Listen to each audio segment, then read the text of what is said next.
Hello, church. For this morning's devotional, I want to focus on the Saturday after Jesus' crucifixion.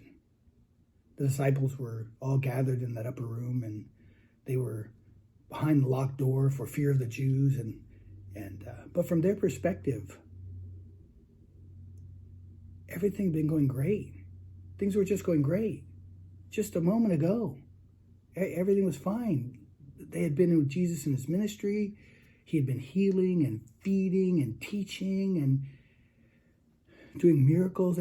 Everything was just going great. And then even they came into Jerusalem. Everybody hailed him as king, and he was going to take over the throne of David. He confounded the religious leaders that they tried to trick him in their teachings and in his teachings.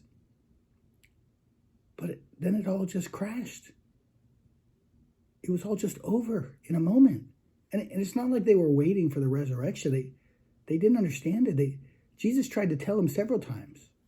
We're told in John chapter 2, when Jesus was dealing with the religious leaders, he had cleansed the temple and he had told them, destroy this temple and I'll raise it in 3 days. And we're told there he was speaking about his body, but the disciples didn't understand this till after he was raised from the dead. And so we know that right there on Saturday, they have no idea what happened. It all just crashed. It's all over as far as they're concerned. And now what? Now what do we do? What's going to happen tomorrow? We can't even leave here because they're going to kill us too. And so they're just stuck. They have no idea what to do. And there's fear.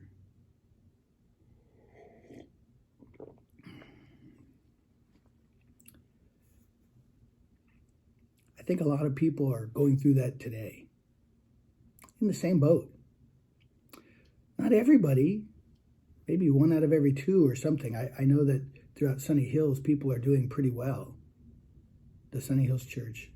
But a lot of people are feeling that same way. Everything just crashed. Now what? What's going to happen? And there's all kinds of fear.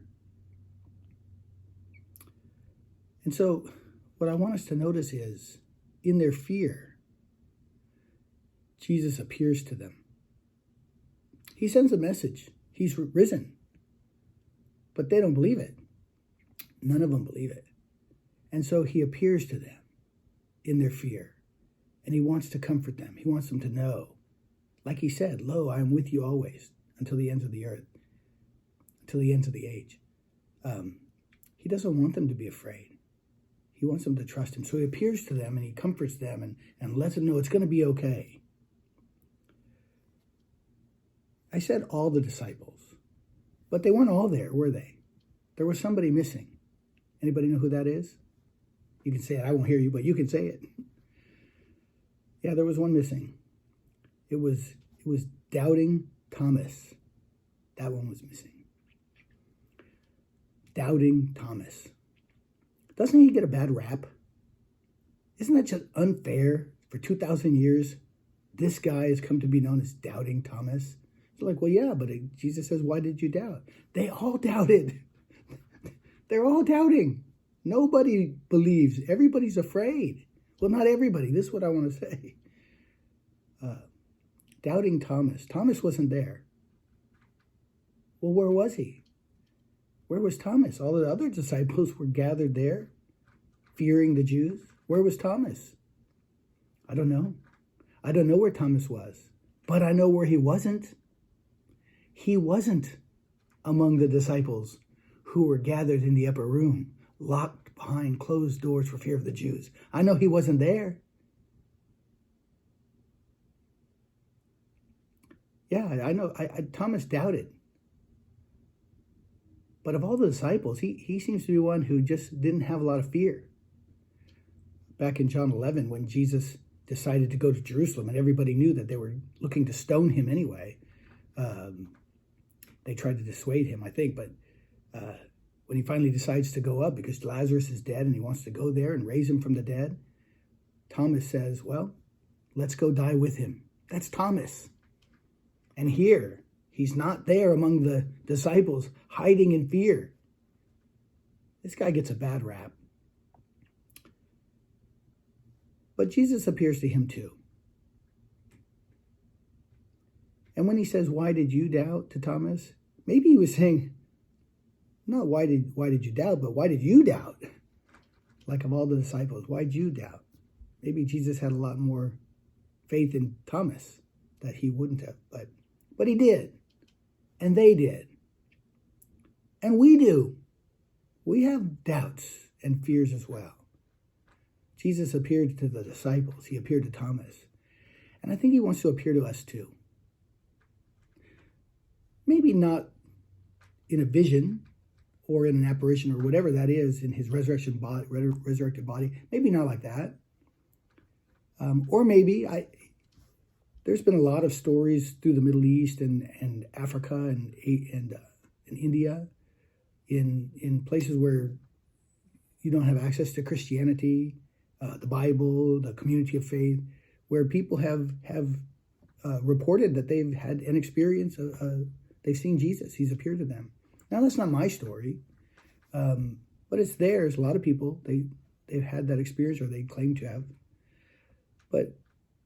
But he tells Thomas, "Blessed are you because you've seen, but blessed are those who have not seen." So it's not like he wants to appear to everybody in a vision to sort of lead them along.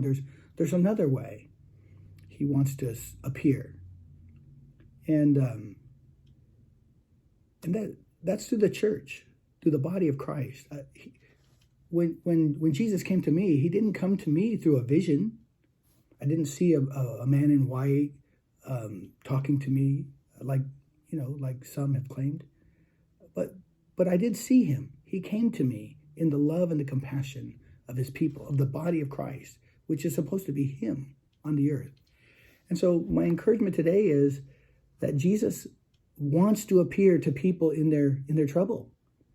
And he can appear visibly, I guess. I think he can. But he wants to appear through you and I. He wants to appear through his church. He wants to be present in people's lives through the love and compassion and service of the church.